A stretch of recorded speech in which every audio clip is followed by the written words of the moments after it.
Bismillahirrahmanirrahim. Alhamdulillahi Rabbil Alamin. Allahumma salli wa sallim ala Sayyidina Muhammadin al-Fatihi lima ughliq wal khatimi lima sabaq nasiril haqqi bil haqq wal hadi ila siratikal mustaqim wa ala alihi wa ashabihi haqqa qadrihi wa miqdarihi al-azim.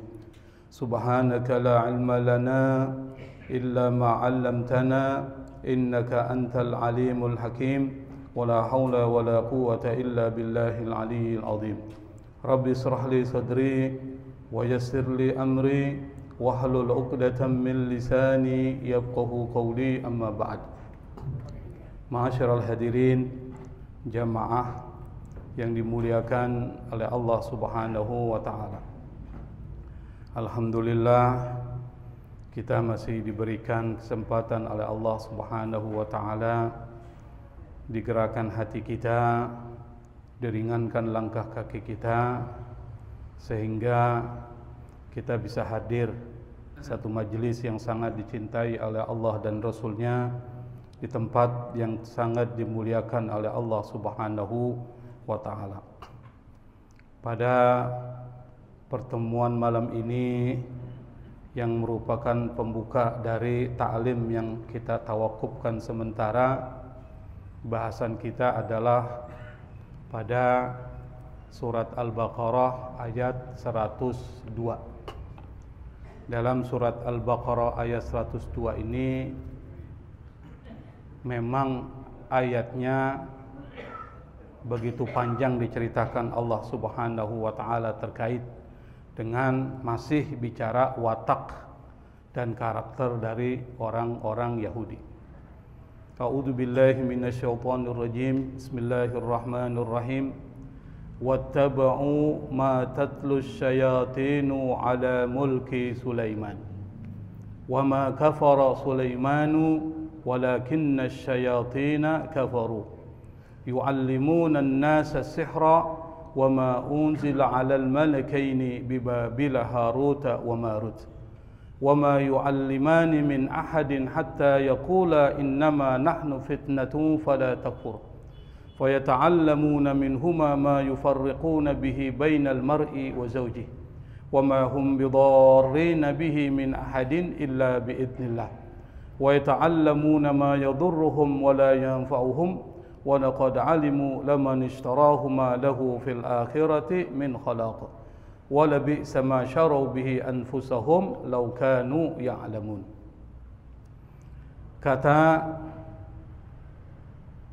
Syekh Muhammad Ali As-Sabuni ketika beliau menafsirkan ayat ini, yang ayat ini pada dasarnya masih memiliki hubungan dengan ayat sebelumnya.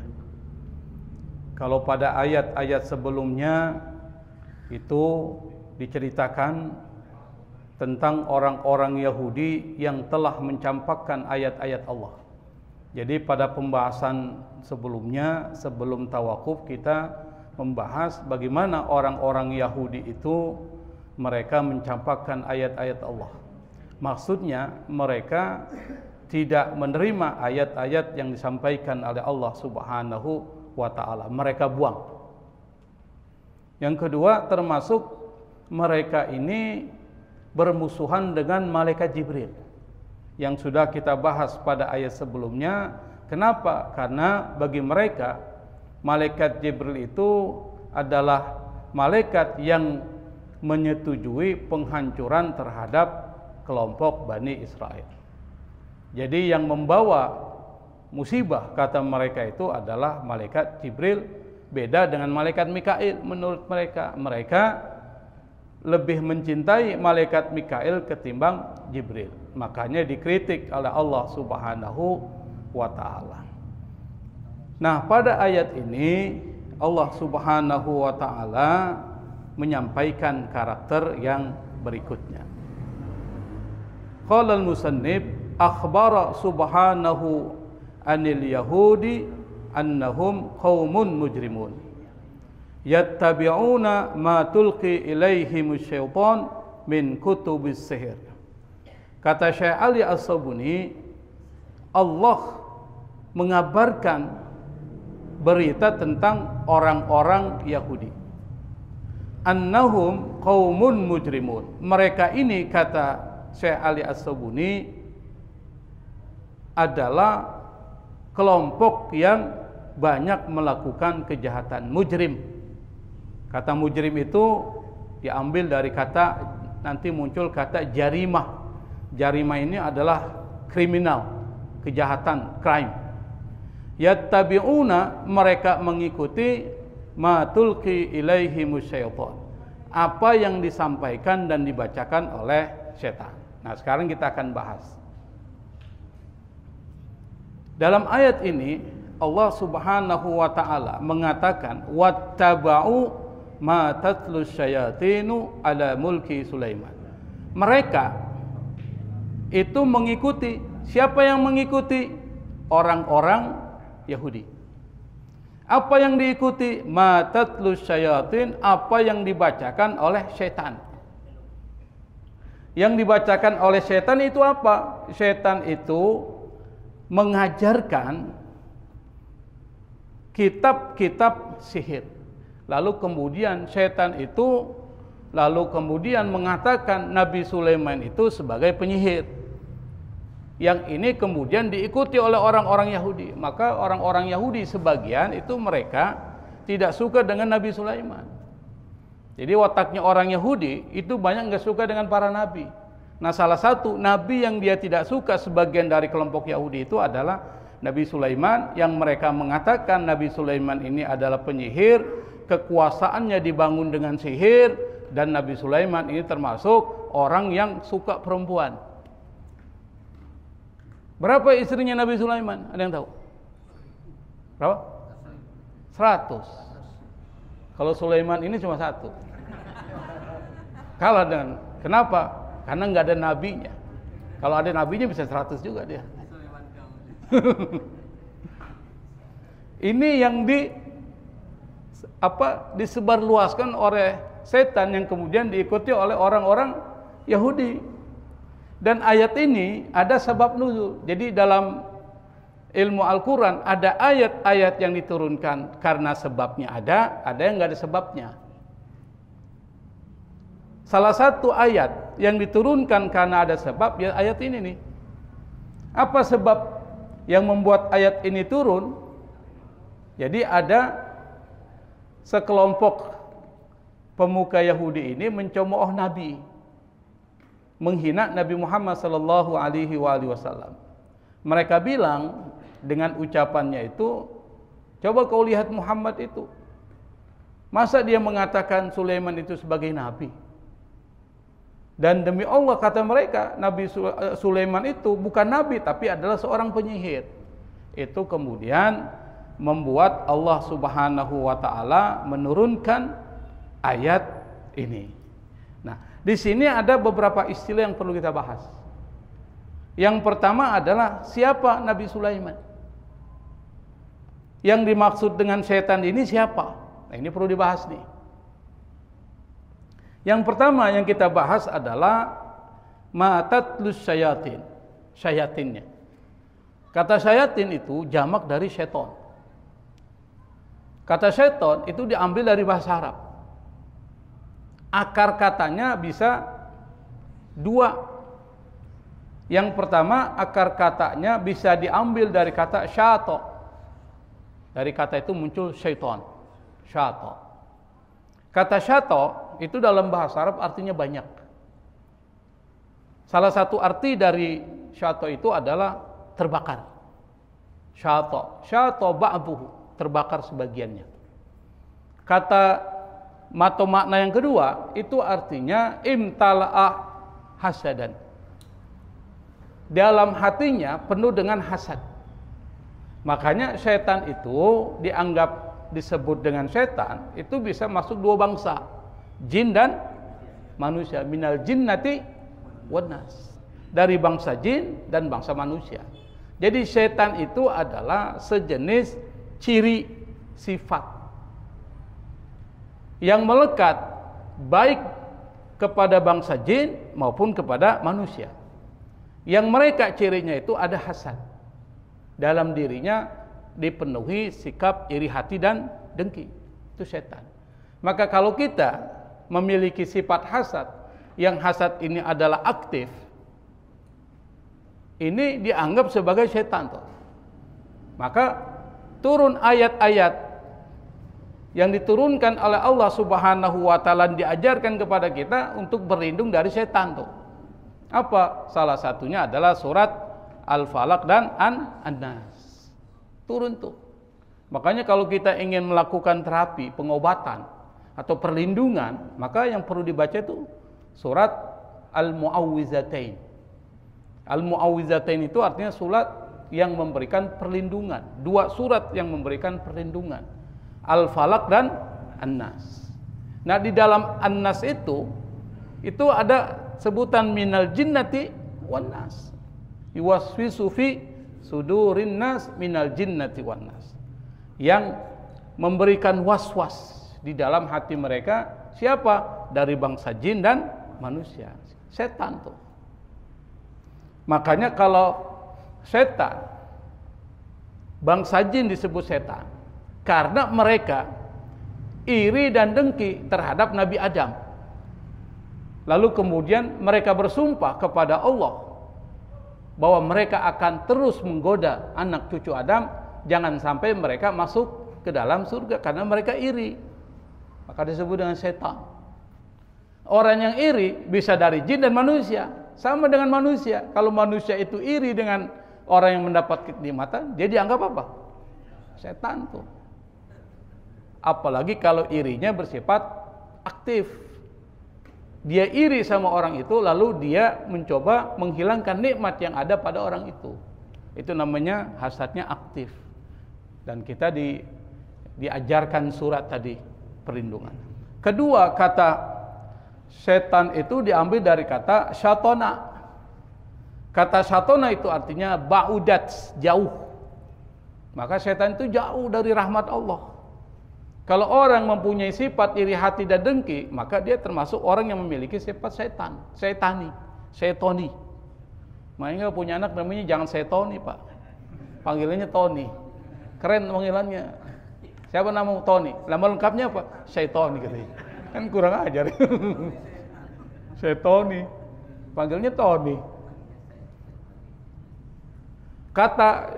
Dari kata syatona itu jauh dari rahmat Allah Subhanahu wa ta'ala. Nah, yang dimaksud dengan syayatin di sini para ulama tafsir itu berbeda pendapat. Ada yang mengatakan dalam sebagian kitab tafsir itu bangsa jin. Yang mereka ikuti orang-orang Yahudi itu adalah apa yang disampaikan dan dibacakan oleh bangsa jin mengenai kekuasaan Sulaiman yang di dalamnya ada sihir. Jadi sihir. Kalau ditanya kapan sihir itu ada, sihir itu sudah ada pada zaman Nabi Musa, bangsa Mesir, di Mesir. Jadi pertama kali sihir muncul itu di Mesir. Lalu kemudian berkembang di mana? Di Babilonia, Babil. Maka disebut dengan Bibabila Haruta wa Marut. Babilonia itu di mana? Di Irak. Baghdad, Irak tuh sekarang tuh. Tempatnya Saddam Hussein, Irak. Nggak tahu sekarang presidennya siapa. Tapi yang disebut dengan Babilonia itu di mana pernah terjadi sihir itu di wilayah Irak. Kenapa para ulama tafsir mengatakan dari bangsa jin? Karena bangsa jin itu mereka sebelum diutus Nabi Muhammad sallallahu alaihi wasallam, mereka itu bisa mendengarkan pembicaraan langit. Pembicaraan langit. Jadi mereka itu bisa naik ke atas mendengarkan pembicaraan para malaikat-malaikat apa yang akan terjadi kepada si A, si B, si C dan D. Jadi bahasanya itu apa tuh? Kita dengerin orang ngomong nguping. Itu sebelum Nabi Muhammad sallallahu alaihi wasallam diutus, mereka bisa naik ke atas. Makanya mereka inilah bangsa jin yang menjadi mediator untuk peramal.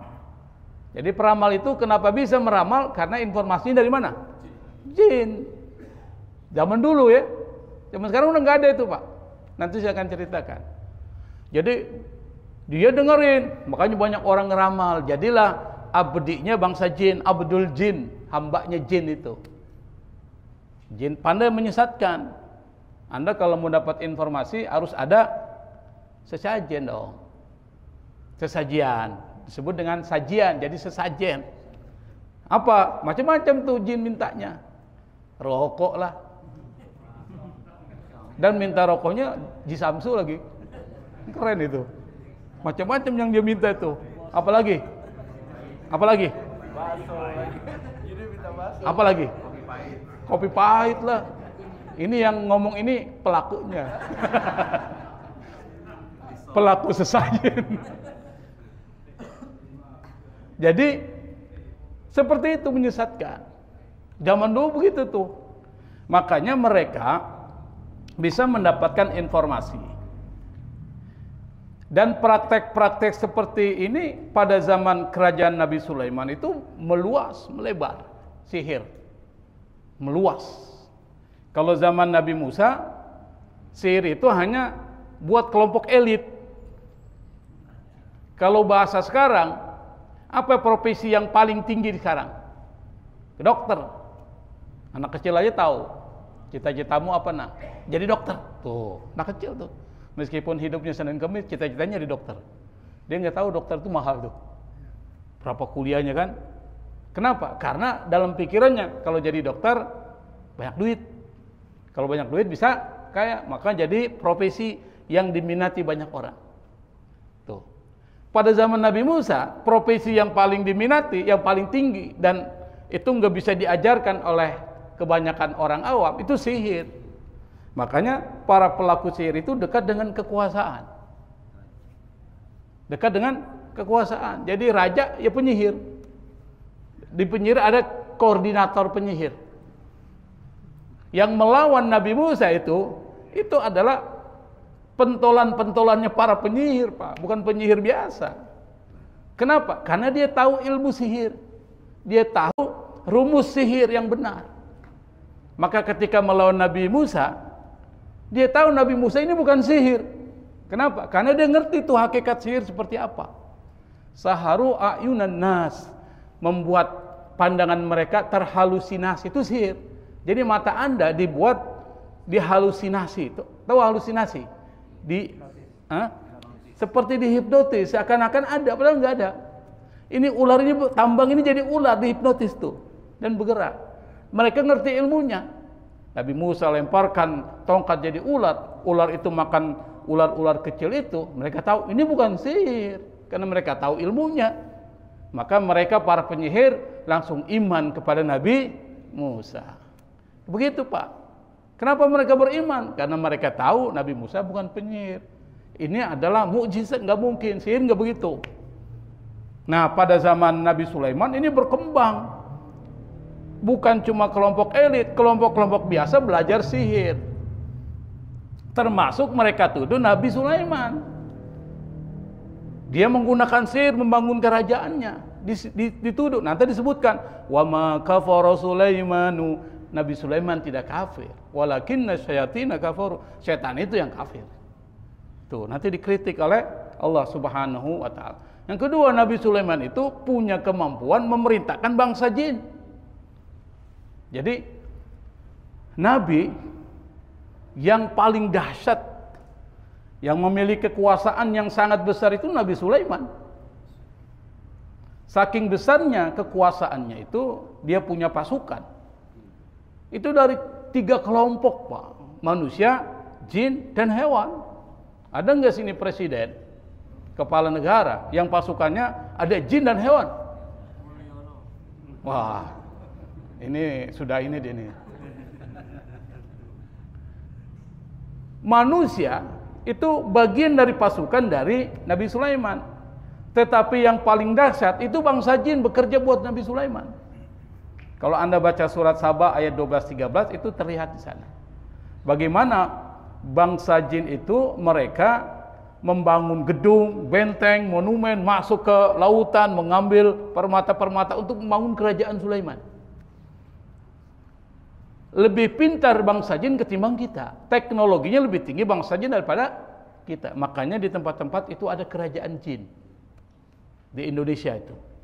Saya pernah tinggal di Sulawesi Tengah 23 tahun. Itu ada satu tempat yang banyak orang masuk ke situ nggak keluar lagi. Ketika kembali mereka cerita, ada kerajaan jin warnanya kuning. Cerita, saya nggak pernah masuk ya. Tapi kalau setiap lewat situ, itu namanya wilayah kebun kopi. Jadi kalau kita lewat, orang-orang tuh biasanya punya tradisi dia pencet apanya tuh? Klakson. Pencet itu. Jadi ada tandanya warna kuning, kalau lewat situ pencet tuh. Kalau saya suruh jangan pencet, biarin aja lewat.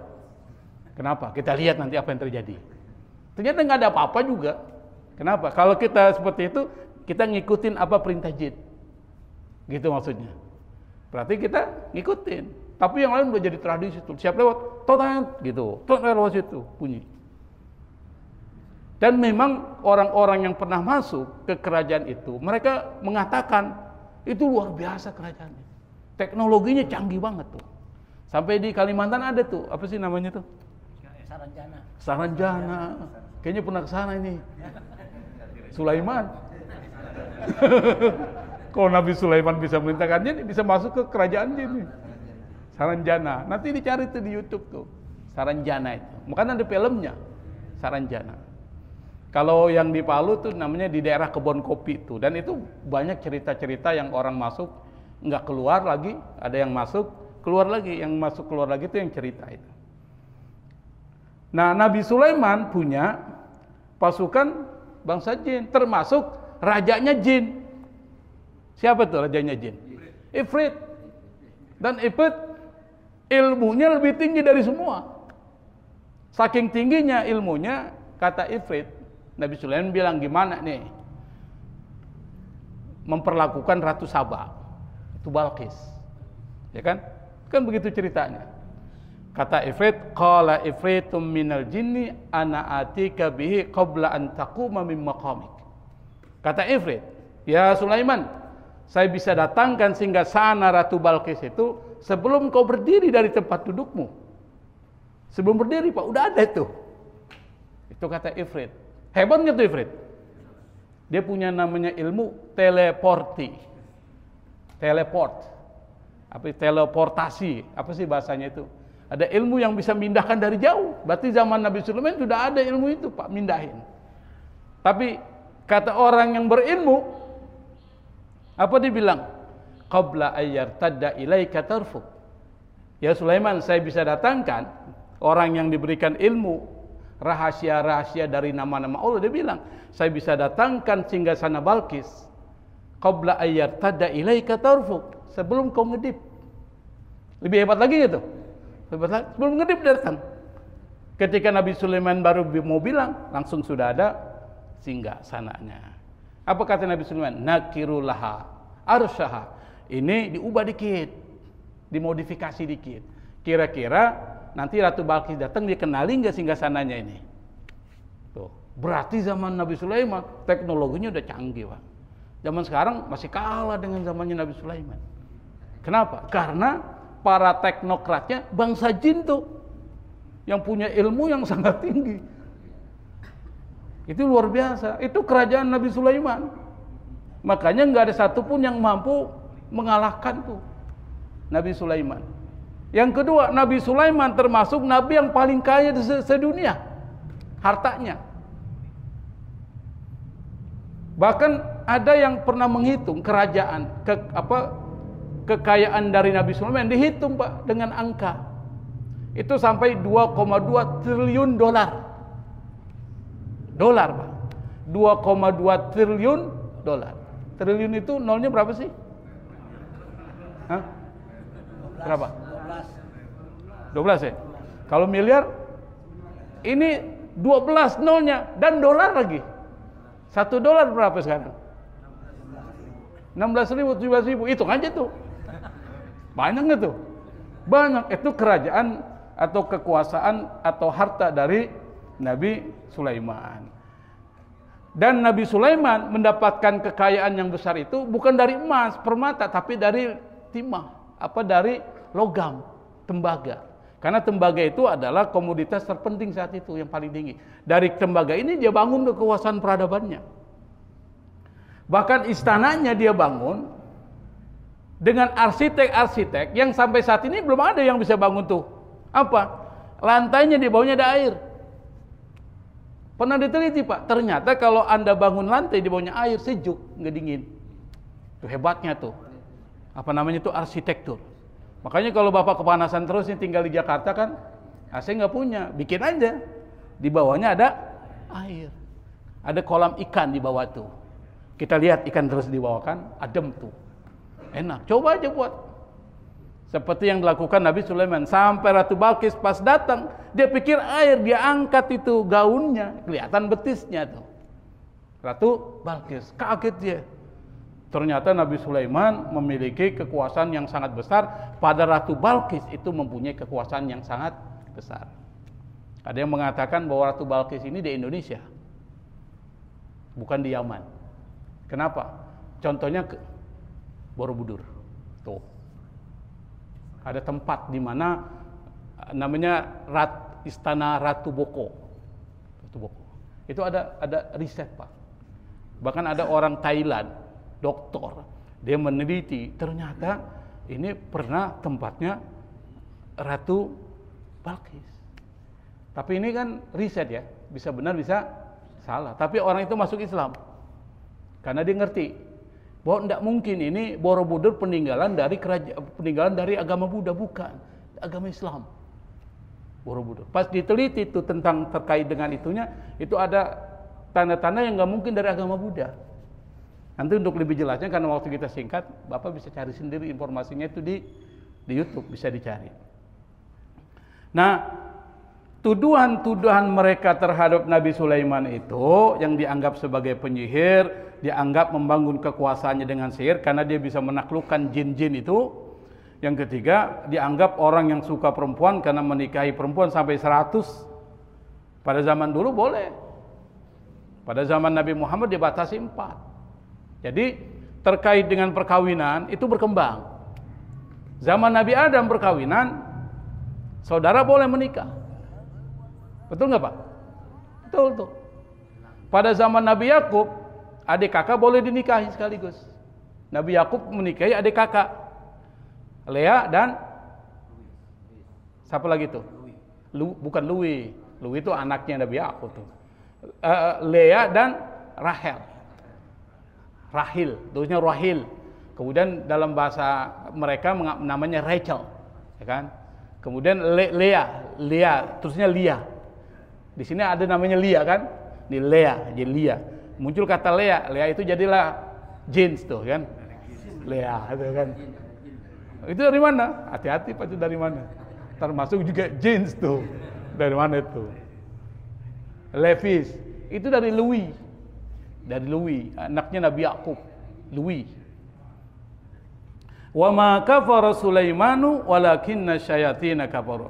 Nabi Sulaiman tidak kafir, tetapi setan itu yang kafir. Kenapa mereka disanggap kafir?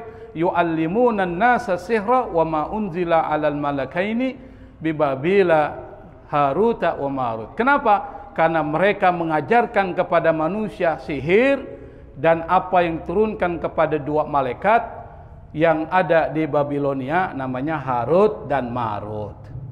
Nah, di sini dapat dipahami mereka menuduh Nabi Sulaiman itu sekali lagi sebagai orang yang kafir, penyembah berhala, suka main perempuan, penyihir, bahkan punya istri.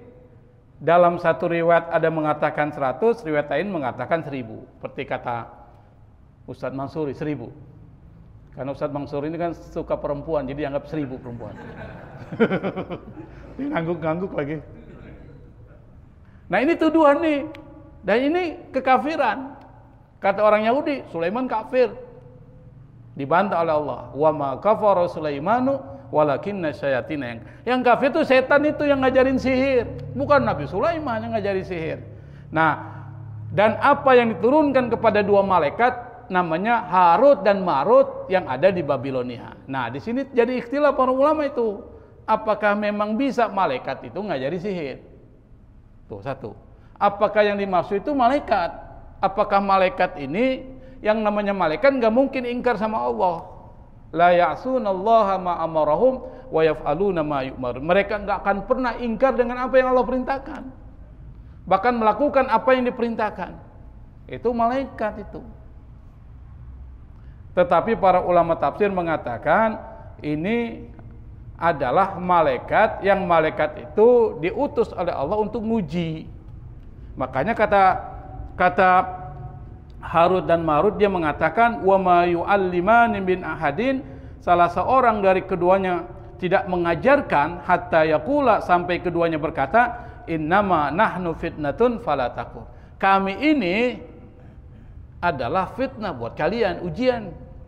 Maka janganlah kalian kafir kepada Allah Subhanahu wa ta'ala. Maka kata para ulama tafsir, yang dimaksud dengan Harut dan Marut ini adalah dua malaikat yang diutus oleh Allah ke Babilonia untuk mengajarkan sihir sebagai ujian bagi manusia, bukan untuk dipraktekkan. Itu kata Ibnu Katsir. Kenapa? Karena di dalam ayat ini mereka mengatakan innama nahnu fitnatun fala takfur. Kami ini hanyalah ujian, maka janganlah kafir. Itu maksudnya. Nah, kalau kita lihat dari ayat ini, sihir yang mereka lakukan, yang dipelajari oleh mereka, fayata'allamuna minhuma ma yufarriquna bihi bainal mar'i wa zawji, mereka orang-orang tersebut belajar kepada Harut dan Marut ilmu apa? Ilmu yang bisa memisahkan antara suami dan istrinya. Tuh, jadi sihir itu bisa memecah belah keluarga orang. Santet, sihir tuh Pak, bisa memecah belah. Makanya yang terjadi pada saat itu adalah bisa memisahkan antara suami dan istri, bisa cerai. Ini praktek yang terjadi pada zaman itu, yang kemudian sampai sekarang juga ada. Anda bisa menggunakan itu untuk mencerai-beraikan keluarga orang, Pak. Saya suka nih sama perempuan ini nih, dia sudah menikah. Gimana caranya supaya dia pecah? Pakailah ilmu sihir. Ilmu sihir apa? Dipasanglah di dalam tuh, di rumahnya, taruh yang disebut dengan jimat-jimat itu. Itu dari jin tuh, sihir tuh namanya. Itu disebut dengan sihir. Bahkan muncullah yang disebut dengan santet. Bahasa kita bukan sihir tapi santet. Dan beberapa istilah-istilah lain. Itu namanya sihir. Nah, karena itu maka di dalam Islam sihir itu kata Allah wa ma hum bidarrina bihi min ahadin illa biiznillah. Itu enggak mungkin terjadi membahayakan orang lain kecuali dengan izin Allah. Tapi yang namanya ilmu, ini sihir ini ilmu. Kalau dia mengikuti aturan-aturan itu terjadi, tapi terjadinya tetap dengan izin Allah. Anda disantet, kena. Itulah aturannya. Kenapa? Anda enggak jaga diri Anda dengan bacaan-bacaan wiqayah itu. Maka kena itu. Siapa? Orang yang suka ngelamun, suka bengong, lagi stres, kena itu. Memang ilmunya bisa masuk ke orang-orang itu. Tapi kalau Anda imannya kuat, sering baca Quran, sering baca tahlil sama-sama itu setiap hari apalagi. Di situ ada ayat-ayat wiqayah apa? Al-Fatihah, Qulhu, Al-Mu'awwidzatain, kemudian ayat kursi dan sebagainya, itu ayat-ayat wiqayah, ayat-ayat pelindung. Bahkan Al-Fatihah aja luar biasa itu. Al-Fatihah saja luar biasa, apalagi yang lain itu. Kapan-kapan kita akan bicara tentang hebatnya surat Al-Fatihah. Apalagi ayat-ayat lain itu luar biasa. Nah, yang begitu dalam aturan sihir nggak kena. Tapi bagi mereka yang nggak seperti itu akan kena. Itu namanya sains. Sihir itu ilmu. Ilmu itu ada aturan-aturannya, siapa yang kena, siapa yang tidak. Maka kalau ada orang kena santet, kena nggak? Kena dia. Kenapa? Tadi dia berada pada kondisi-kondisi yang di dalam ilmu sihir dia bisa kena. Itu maksudnya gitu. Makanya semua itu nggak terjadi kecuali dengan izin Allah. Karena sihir ini memberikan mudarat, sekali lagi, maka sihir itu dilarang dalam Islam. Kenapa sihir itu dilarang? Karena sihir itu bisa memberikan mudarat dan termasuk ya minal kabair, termasuk dosa besar. Nabi pernah mengatakan ijtanibul sab'al mubiqat, jauhi 7 yang bisa menghancurkan Anda, yaitu termasuk dosa besar. Nah, salah satunya adalah mempelajari dan mempraktekkan ilmu sihir. Maka kalau kita memainkan ilmu sihir dengan meramal atau seperti dukun, paranormal tuh yang memainkan ilmu-ilmu seperti itu, Bapak datang ke wilayah Kawi misalnya, di Kawi nih Haji Fahrudin pernah ke Kawi dulu dia. Pernah ke Kawi tapi diusir lagi karena pakai kopi haji katanya. Haji Boji juga sama tuh. Nggak tahu ngapain mau ke Kawi, mau pesugihan apa tuh. Tapi diusir karena pakai kopiah. Dibilang ustadz nggak boleh datang ke sini. Hebat juga turunnya. Nah, itu termasuk sihir tuh. Dan kalau seandainya seorang mendapatkan rizki atau upah dari itu, maka itu haram. Segala sesuatu yang haram, maka sesuatu yang muncul dari dia, maka dia menjadi haram. Karena haram dan mudaratnya besar, maka di dalam mazhab fikih, orang yang melakukan sihir itu bisa diberikan hukum pidana. Apa? Para ulama seperti mazhab Maliki dan Hambali, hukumannya hukuman mati. Hukuman mati. Kenapa? Karena sihir bisa membahayakan nyawa. Anda bayangkan Pak, orang santet Pak. Santet itu. Orang lagi sehat-sehat macam-macam, di dalamnya ada apa? Jarum.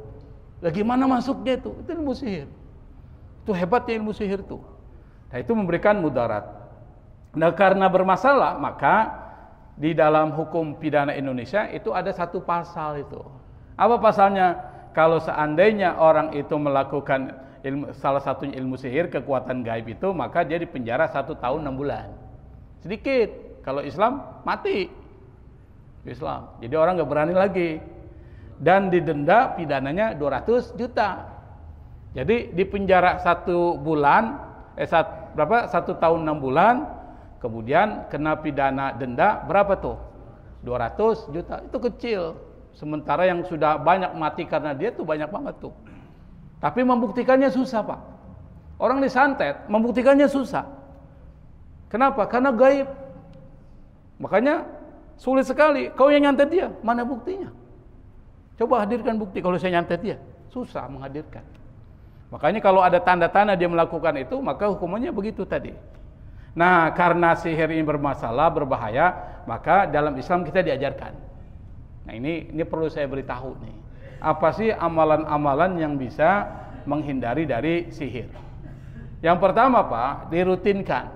Kita bagus nih, komunitas kita Ahlu Sunnah wal Jamaah itu habis setelah selesai sholat maghrib dan sholat subuh, kita baca itu zikiran-zikiran dari Al-Quran. Yang itu ternyata menjadi wiqayah, menjadi penjaga. Apa? Yang pertama, Al-Fatihah. Makanya habis selesai sholat tuh kita baca Al-Fatihah. Habis maghrib dan pas subuh itu waktunya tuh pas baca Al-Fatihah. Habis Al-Fatihah baca apa lagi? Kulhu. Habis kulhu baca Al-Falaq, An-Nas. Kemudian baca ayat kursi itu. Nah, kemudian baca Syahidullah, kan ada tuh.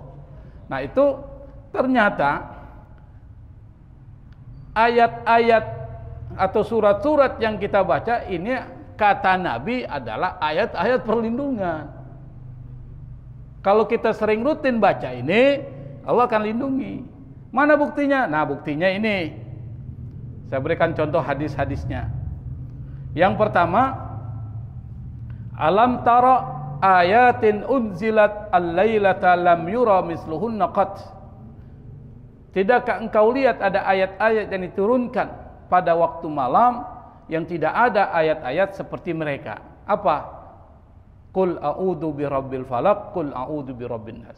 Dari ayat-ayat tersebut aja kita sudah tahu tujuannya adalah untuk minta perlindungan. Qul a'udzu birabbil falaq. Itu minta perlindungan tuh. Katakan aku berlindung dengan Allah. Dan seterusnya, nanti bisa dibaca terjemahannya. Kedua, Nabi mengatakan man qara'a ayatal kursi fi lailatin lam yazal alaihi minallahi hafidun wala yaqrubuhu syaitan hatta yusbiha. Barang siapa yang baca ayat kursi pada waktu malam, maka dia akan selalu berada dalam perlindungan Allah dan tidak akan didekati oleh setan sampai waktu subuh. Jadi pas maghrib itu waktu malam tuh. Subuh masih perbatasan peralihan dari malam mau ke pagi sampai situ. Maka pada saat subuh dibaca lagi, nanti terjaga lagi sampai waktu malam. Itu hebatnya agama Islam mengajarkan. Kemudian inna syaitana yanfiru minal baitil ladzi tuqra'u fi suratul Baqarah. Syaitan itu kabur dari rumah yang dibacakan di dalam surah Al-Baqarah. Apa itu surah Al-Baqarah? Tadi syahidallahu ada salah satunya. Kemudian ada awal surat Baqarah, ada akhir surat Baqarah yang kita sering baca pada saat tahlilan tuh, itu ternyata memberikan manfaat. Dan ada doa-doa yang diajarkan oleh Rasulullah SAW yang kita baca ini, yang ada di dalam ratib haddad tuh. Apa? A'udzu bikalimatillahi tammati min syarri ma khalaq. Dibaca itu Pak 10 kali. Atau yang kedua dibaca lagi nih, bismillahilladzi la yadurru ma'asmi syai'un fil ardi wala fis sama wa samiul alim. Dibaca 10 kali. Habis setelah selesai sholat 5 waktu itu dibaca itu rutin.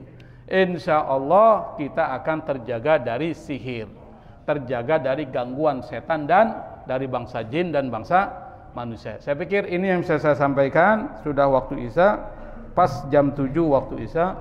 Semoga apa yang kita sampaikan ini bisa memberikan manfaat dan bisa memberikan motivasi kepada kita untuk menjadi hamba-hamba Allah yang lebih baik lagi. Wallahul musta'an. Wassalamualaikum warahmatullahi wabarakatuh.